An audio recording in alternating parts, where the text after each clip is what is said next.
नमो नमः मित्रों। आज मैं रवि शर्मा एक नए विषय के साथ में अपने YouTube चैनल पर आप सभी का स्वागत करता हूं। आज का हमारा विषय है विसर्ग संधि। मित्रों, स्वर संधि और व्यंजन संधि के बारे में हम पिछली वीडियोस में जान चुके हैं। आज हम विसर्ग संधि को जानेंगे, उसके भेदों के बारे में चर्चा करेंगे।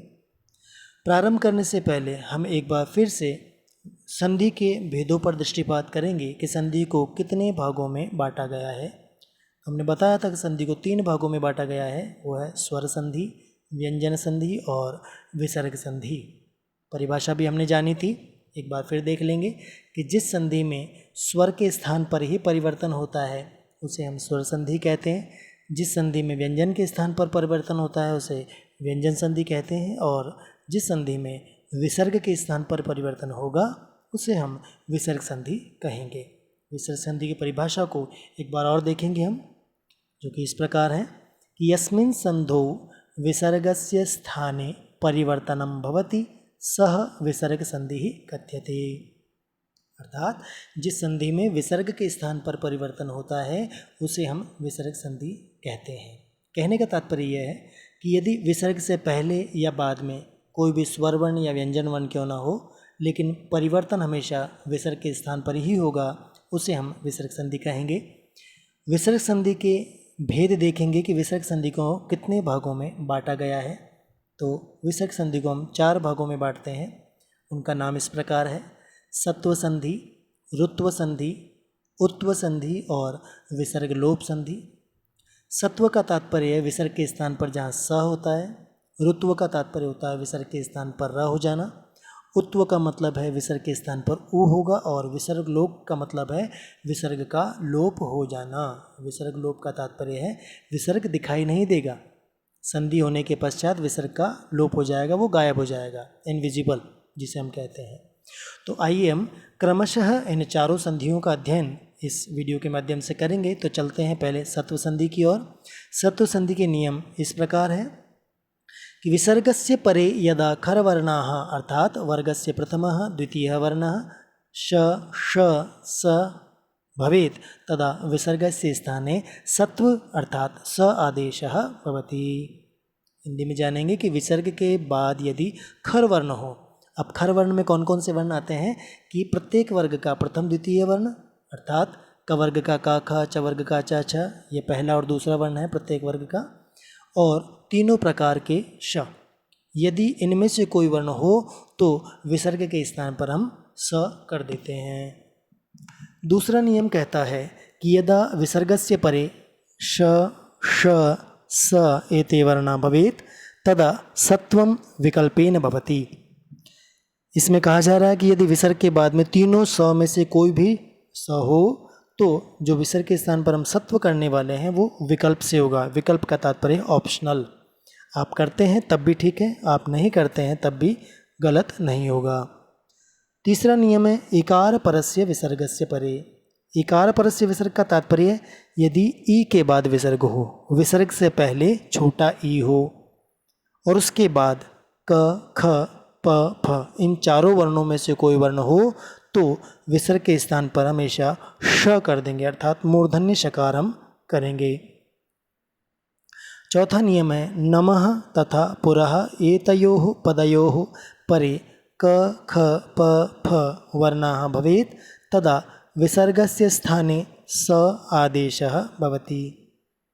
अर्थात नमः और पुरः ये 2 शब्द हैं और इनके पश्चात यदि क ख प फ इन चारों वर्णों में से कोई वर्ण होता है तो इनमें विद्यमान विसर्ग के स्थान पर हमेशा स आदेश होगा, अर्थात स कर देंगे। आइए प्रत्येक नियम को एक एक उदाहरण के माध्यम से हम समझते हैं। सबसे पहला नियम है जिसमें हमें बताया गया था कि विसर्ग के बाद में यदि खर वर्ण हो, खर वर्ण में हमने वर्ग का प्रथम द्वितीय और तीनों प्रकार के श वर्ण कहे थे। तो देखेंगे यहाँ पर विसर्ग के बाद में च है जो कि वर्ग का प्रथम वर्ण है। तो विसर्ग के बाद वर्ग का प्रथम वर्ण होने की वजह से, खर वर्ण होने की वजह से विसर्ग के स्थान पर हो जाएगा स, तो बनेगा बाल प्लस स प्लस च। आपको पहले भी मैंने बताया था कि हम परिवर्तन केवल विसर्ग के स्थान पर ही करेंगे। उसके साथ विद्यमान स्वर से किसी प्रकार की कोई छेड़खानी नहीं की जाएगी। तो बाल प्लस स प्लस च।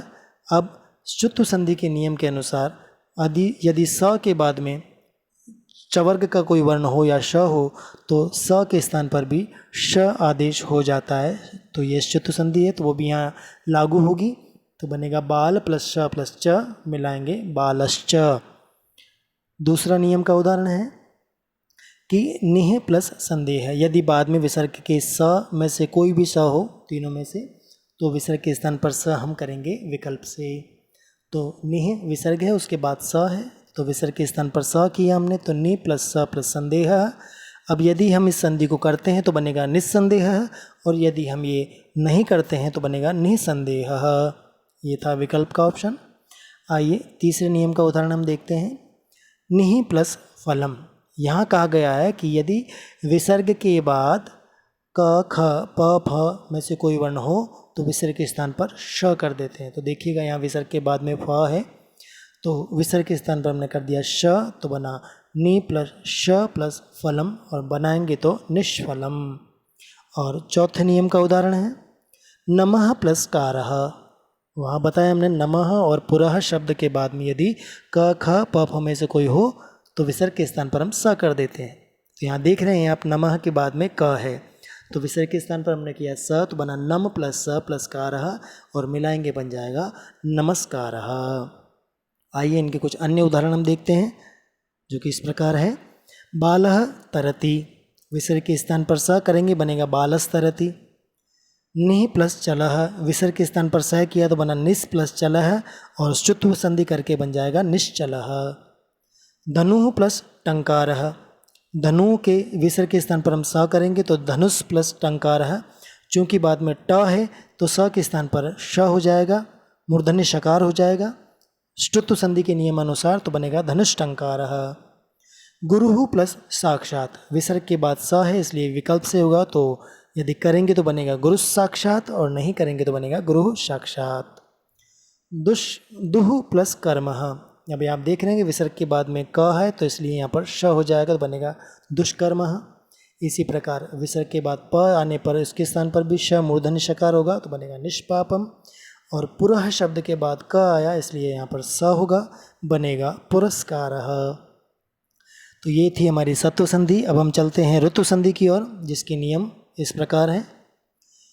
यदि विसर्गात् पूर्वम आ वर्जयित्वा स्वरः भवेत् तथा विसर्गस्य परे अशवर्णाः के स्वरवर्णाः वर्गस्य तृतीयः चतुर्थः पंचमः वर्णः तथा ह य व र ल एतेषु वर्णेषु कोऽपि वर्णः भवेत् तदा विसर्गस्य स्थाने रकारादेशः अर्थात र भवति। हिंदी में जानेंगे कि विसर्ग से पहले यदि अ या आ को छोड़ के कोई भी स्वर हो और विसर्ग के बाद में अश्वर्ण हो, तो अश्वर्ण कौन कौन से हैं? सभी स्वर, वर्ग का तीसरा, चौथा और पांचवा वर्ण, जैसे क वर्ग का तीसरा वर्ण है ग, चौथा घ और पांचवा ङ। इसी प्रकार सभी वर्गों के तीसरे, चौथे, पांचवें वर्ण तथा ह य व र ल, इन वर्णों में से कोई भी वर्ण यदि विसर्ग के बाद हो तो विसर्ग के स्थान पर रकार अर्थात र आदेश हो जाता है। विसर्ग गायब हो जाएगा, उसके स्थान पर र कर देंगे। दूसरा नियम है यदि विसर्गात् पूर्वम अकारांत अव्ययः भवेत्। यदि विसर्ग से पहले कोई अकारांत अव्यय है, ऐसा अव्यय है जिसका अंतिम वर्ण अ हो, तो विसर्ग के स्थान पर, और बाद में अश्वर्ण हो तो विसर्ग के स्थान पर रकार आदेश हो जाता है, उसमें भी र कर देंगे। इसी प्रकार तीसरा नियम है कि यदि विसर्गात् पूर्वम ऋकारांत संबोधन पदम भवेत् तदा अपि विसर्गस्य रकार आदेशः भवति। हिंदी में है कि यदि विसर्ग से पहले ऋकारांत संबोधन पद हो, ऐसा शब्द जो ऋकारांत है, जैसे पितृ मातृ शब्द होते हैं, और उसका संबोधन पद यदि पहले हो विसर्ग से, तो और बाद में अश्वर्ण हो तो विसर्ग के स्थान पर हम र आदेश करते हैं। तीनों नियमों में अश्वर्ण हमें लेने हैं, सभी में अश्वर्ण, बाद में पहले वाली स्थिति परिवर्तित करनी है। आइए इनको उदाहरणों के माध्यम से फिर समझते हैं एक एक नियम को। पहला नियम हमारा था कि यदि विसर्ग के बाद विसर्ग कैसा हो, अ या आ को छोड़ के जिससे पहले कोई स्वर हो, तो यहाँ पर ई है, ई के बाद स्वर है, ठीक है। तो अकार भिन्न स्वर के बाद में यदि अश्वर्ण हो, तो अश्वर्ण में हमने स्वर पहला दूसरा तीसरा अक्षर वर्ग का और ये हय और ल इन वर्णों को रखा था, तो यहाँ पर स्वर है ई, तो विसर्ग के स्थान पर कर देंगे हम र, तो बनेगा मुनि प्लस र प्लस इति, और जब मिलाएंगे तो र बाद में के बाद ई है, स्वर है, तो मिल जाएगा मुनिरिति। दूसरा नियम देखेंगे हम। दूसरे में कहा गया था कि अकारांत अव्यय के बाद यदि स्वर हो, स्वर नहीं विसर्ग होंगे, अकारांत अव्यय के बाद विसर्ग हो और उसके बाद अश्वर्ण हो तो भी विसर्ग के स्थान पर र कर देते हैं। तो यहाँ पर प्रातः प्लस गच्छति, प्रात प्लस र प्लस गच्छति। अब चूंकि र के बाद कोई स्वर नहीं है इसलिए वह अर्धाक्षर होने के कारण ग के ऊपर चला जाएगा, तो बनेगा प्रातर गच्छति। और तीसरे नियम का उदाहरण है हमारे पितः प्लस वंदे। यहाँ पर ये पितृ शब्द का संबोधन पद है, जैसा कि वहाँ बना है ऋकारांत संबोधन पद, तो पितृ शब्द ऋकारांत है, तो पित प्लस र प्लस वंदे, विसर्ग के स्थान पर र कर दिया हमने, और जब हम मिलाएंगे तो र के बाद कोई स्वर नहीं है इसलिए र अर्धाक्षर होने के कारण व के ऊपर चला जाएगा, तो बनेगा पितर वंदे। आइए इनके अन्य उदाहरणों पर दृष्टिपात करते हैं। भानु प्लस असौ। अब भानु प्लस असौ का बनेगा भानुरसौ। भानु में जो विसर्ग है और उसके बाद में एक स्वर है, इस वजह से वहाँ र हो जाएगा। बालैहि प्लस भक्षितम, यहाँ पर बालैहि आई के बाद विसर्ग है और बाद में अश्वर्ण है इसलिए यहाँ र कर देंगे, तो बनेगा बालैहि भक्षितम। इसी प्रकार हरिहि प्लस जयति, हरिर्जयति। धेनुः प्लस यच्छति, धेनुर्यच्छति। पुनः प्लस आवृत्ति, यहाँ भी ये देखेंगे अकारांत अव्यय है पुनः प्लस उसके बाद विसर्ग है, तो पुनः प्लस आवृत्ति बनेगा पुनरावृत्ति ही। और मातः प्लस आगच्छ, यहाँ मातृ शब्द का संबोधन पद है मातः, और उसी के वजह से यहाँ रकार हो जाएगा, बनेगा मातरागच्छ। तो ये था हमारा ऋतु संधि। अब हम चलते हैं अगली संधि की ओर, जिसका नाम है उत्व संधि। उसके नियम इस प्रकार हैं कि अकारांत विसर्गस्य परे यदि अ भवेत् तदा विसर्गस्य स्थाने उत्वम भवति, तथा परे स्थितस्य अकारस्य अवग्रह भविष्यति। हिंदी में जानेंगे कि अकारांत विसर्ग ऐसा विसर्ग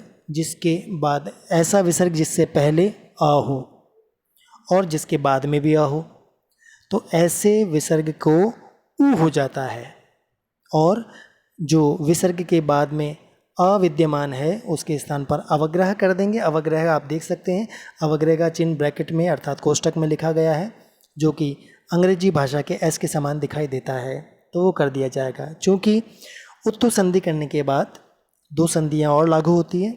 जैसे ही हम विसर्ग के स्थान पर उ करते हैं तो वहाँ गुण संधि का नियम लागू होता है, और अ और उ को मिला के ओ हो जाएगा।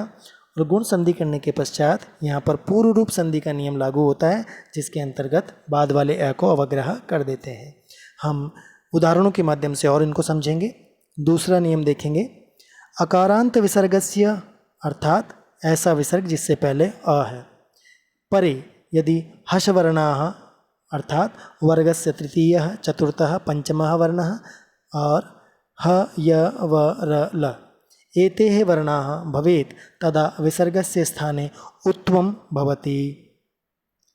कहने का तात्पर्य है, यदि अकारांत विसर्ग के बाद ऐसा विसर्ग जिसके पहले अ है और उसके बाद में विसर्ग के बाद में हष वर्ण हो, हष वर्ण में आते हैं वर्ग का तीसरा चौथा और पांचवा वर्ण और ह य व र ल, यदि इनमें से कोई वर्ण बाद में हो अकारांत विसर्ग के, तो उस विसर्ग को भी उ हो जाता है, और इसमें भी हम गुण संधि करेंगे। यही बात नीचे बताई जा रही है कि उत्व करणानंतरम अर्थात उत्व संधि करने के पश्चात गुण संधि और पूर्व रूप संधि विधानम यथास्थानम भविष्यति। यहाँ पर गुण संधि और पूर्व रूप संधि का विधान भी होगा, वो भी की जाएंगी यथास्थान, जहाँ पर जिसकी आवश्यकता है वो संधि हम करेंगे। आइए प्रत्येक नियम को उदाहरण के माध्यम से हम समझते हैं। पहला नियम है कह प्लस अपि। पहला नियम कह रहा था यह अकारांत विसर्ग के बाद यदि अ हो, अर्थात विसर्ग से पहले भी अ होना चाहिए, विसर्ग के बाद भी अ होना चाहिए, तो विसर्ग के स्थान पर ऊ कर देते हैं। तो इसको समझने के लिए पहले हम विसर्ग को अलग करेंगे। तो क प्लस अ प्लस विसर्ग प्लस अपि, संधि के अनुसार विसर्ग के स्थान पर ऊ किया तो नियम बना क प्लस अ प्लस ऊ प्लस अपि। अब जैसा कि आपको कहा गया था कि उत्तु संधि की करते ही गुण संधि का नियम लागू होगा। देख सकते हैं क के बाद अ और ऊ है, तो वहाँ बताया जाता है यदि अ के बाद ऊ आता है तो दोनों के स्थान पर ओ आदेश हो जाता है, तो बन जाएगा क प्लस ओ प्लस अपि। अब चूँकि क हलंत है तो उसमें ओ मिल जाएगा, तो बन जाएगा को प्लस अपि। अब इस स्थिति में पूर्व रूप संधि का नियम लागू होता है कि यदि ओ के बाद ह्रस्व आकार हो तो उसे पूर्व रूप कर देते हैं और उसके स्थान पर अवग्रह का चिन्ह लगा देते हैं। तो वो कर देंगे तो रूप बन जाएगा कोपी। तो आप देख सकते हैं को प्लस पी के बीच में अवग्रह का चिन्ह अंग्रेजी भाषा के एस के समान कुछ लगा है, उसे अवग्रह कहते हैं। इसका उच्चारण हम नहीं करेंगे, जैसा कि हमने पूर्व रूप संधि में भी बताया था आपको, इसको प्रोनाउंस किया जाएगा कोपी। आइए दूसरा नियम का उदाहरण देखते हैं कि मनः प्लस रथः। यहाँ पर कहा था हमने कि अकारांत विसर्ग के बाद में यदि हर्ष वर्ण भवेत, तो यहाँ हर्ष वर्ण है, हा या र वालों में से र है, तो मन प्लस अ प्लस विसर्ग प्लस रतः। उत्तु संधि के नियम अनुसार विसर्ग को ऊ किया तो बना मन प्लस अ प्लस ऊ प्लस रथः। और विसर्ग उत्तु संधि करने के पश्चात यहाँ गुण संधि का नियम लागू होता है। अ और ऊ को मिला के ओ बना, तो बना मन प्लस ओ प्लस रथः। मन में ओ को मिलाया तो स्थिति बनती है मनो प्लस रथ है, और जब मिला देंगे तो बनेगा मनोरथ। तो इस प्रकार ये दोनों नियमों के उदाहरण थे। आइए कुछ अन्य उदाहरण देखते हैं। सह प्लस अचिंतयत बन जाएगा सोचिंतयत। रामः प्लस अयम बन जाएगा रामोयम। प्रथमः प्लस अध्यायः का बन जाएगा प्रथमोध्यायः। ये तो था विसर्ग से पहले भी अ और विसर्ग के बाद में भी अ का उदाहरण। अब दूसरा नियम देखेंगे, विसर्ग से पहले तो अ हो और बाद में हर्ष वर्ण हो, तो बालः प्लस गच्छति तो बन जाएगा बालो गच्छति। तपः प्लस वनम से बनेगा तपोवनम, और शिवः प्लस हसति से बनेगा शिवो हसति। ये थे हमारे उत्तु संधि के उदाहरण। अब हम अंतिम संधि की ओर चलेंगे जिसका नाम है विसर्ग लोप संधि। विसर्ग लोप संधि के नियम इस प्रकार हैं कि अकारांत विसर्गस्य अह परे अविहाय अन्यः स्वरे भवेत्। अर्थात अकारांत विसर्ग, ऐसा विसर्ग जिससे पहले अ हो और उसके बाद में अ को छोड़कर कोई भी स्वर हो तो उस विसर्ग का लोप हो जाता है, अर्थात वो विसर्ग गायब हो जाता है। बाकी नियम देखेंगे। और दूसरा नियम है एषः शः परे अकारं विहाय अन्यः कोऽपि वर्णः भवेत् तदा विसर्गस्य लोपः भवति। यहाँ कहा जा रहा है कि एषः और सः इन दो शब्दों के बाद, इन दोनों शब्दों के विसर्ग के बाद यदि अ को छोड़ के कोई सा भी वर्ण हो, कोई सा भी स्वर या व्यंजन हो सकता है, तो वो वर्ण हो तो इन दोनों के विसर्ग का लोप हो जाता है। तीसरा नियम है आकारांत विसर्गस्य। आकारांत विसर्ग अर्थात विसर्ग से पहले आ, तो आकारांत विसर्गस्य परे अश्वर्णाः, अश्वर्णाः अर्थात स्वरः वर्गस्य तृतीयः चतुर्थः पंचमः वर्णः तथा ह य व र ल एते वर्णाः भवेत् तदा विसर्गस्य लोपः भवति। हिंदी में समझेंगे कि ऐसा विसर्ग जिससे पहले अ हो और उस विसर्ग के बाद में यदि अश्वर्ण हो, अश्वर्ण हम पहले भी जान चुके हैं, फिर से देखेंगे कि सभी स्वर वर्ण हो, वर्ग का तीसरा चौथा पांचवा वर्ण हो या ह य व र ल, इन वर्णों में से कोई भी वर्ण यदि आकारांत विसर्ग के बाद आता है तो भी विसर्ग का हम लोप कर देते हैं। और अंतिम नियम है अकार भिन्न स्वर परस्य। ऐसा विसर्ग जिससे पहले अ को छोड़ के कोई भी स्वर हो, ऐसे विसर्ग के बाद यदि रकारः भवेत् अर्थात र भवेत् तदा विसर्गस्य लोपः भवति, वहाँ भी विसर्ग का लोप हो जाता है। तथा विसर्ग पूर्वस्य स्वरस्य दीर्घः भवति, और विसर्ग से पहले जो भी स्वर होगा उसको हम दीर्घ कर देंगे। तो आइए चारों नियमों को हम सूत्र के उदाहरणों के माध्यम से समझते हैं। तो ये है उदाहरण। पहले नियम का कृष्णः प्लस एति। यहाँ कहा गया था अकारांत विसर्ग के बाद यदि अ को छोड़ के कोई भी स्वर हो तो विसर्ग का लोप कर देते हैं। तो यहाँ देखिएगा अ को छोड़ के स्वर है ए, तो इसलिए बन जाएगा कृष्ण एति। एक चीज़ और ध्यान रखें कि विसर्ग लोप में विसर्ग लोप करने के पश्चात शब्दों को मिलाया नहीं जाएगा, ये दोनों शब्द अलग ही रहेंगे। देखने में लगता है कि दूसरी संधियों के नियम लागू होते हैं, लेकिन यहाँ विसर्ग का लोप हुआ है पर उसकी सत्ता है, इस वजह से इनको मिलाएंगे नहीं हम। दूसरा नियम का उदाहरण देखते हैं, एषः प्लस इच्छति। उसमें बताया गया था एषः और सह के बाद में यदि अ को छोड़ के कोई भी वर्ण हो तो विसर्ग का लोप कर देते हैं। तो यहाँ पर अ को छोड़ के ई है तो एष प्लस इच्छति, एष इच्छति। अगला है तीसरा नियम का उदाहरण, ताः प्लस गच्छन्ति।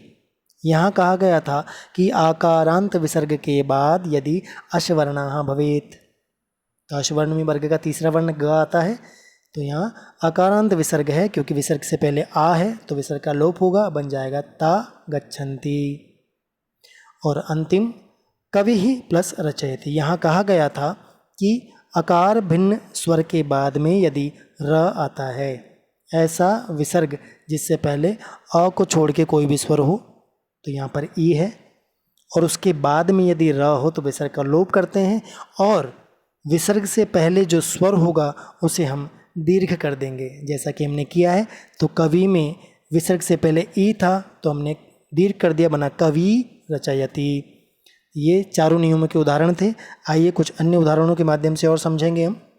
रामः आगच्छति, तो राम आगच्छति। कः इदानीं, क इदानीं। सः खादति, स खादति। एषः आसीत्, एष आसीत्। बालाः धावन्ति, बाला धावन्ति। भानुः राजते का बन जाएगा भानु राजते। इस प्रकार ये चारों संधियाँ हमने जानी, विसर्ग संधि, विसर्ग लोप, सत्व, रुत्व, उत्व, सभी संधियों को हमने जाना, उदाहरणों के द्वारा समझा। आशा है आपको इस संधि के सभी नियम समझ आए होंगे, उदाहरण भी समझ आए होंगे, और आशा करता हूँ कि मैं आपको ये संधि भली प्रकार से समझा पाया हूँ। इसलिए आपसे एक अनुरोध करना चाहूँगा कि जल्द से जल्द मेरे चैनल को सब्सक्राइब करें, अधिक से अधिक इसको शेयर करें और बेल आइकन पर क्लिक करें, जिससे कि मेरी नई वीडियो की सूचना आपको प्राप्त हो सके और आप उसका लाभ उठा सकें। आपका बहुत बहुत धन्यवाद।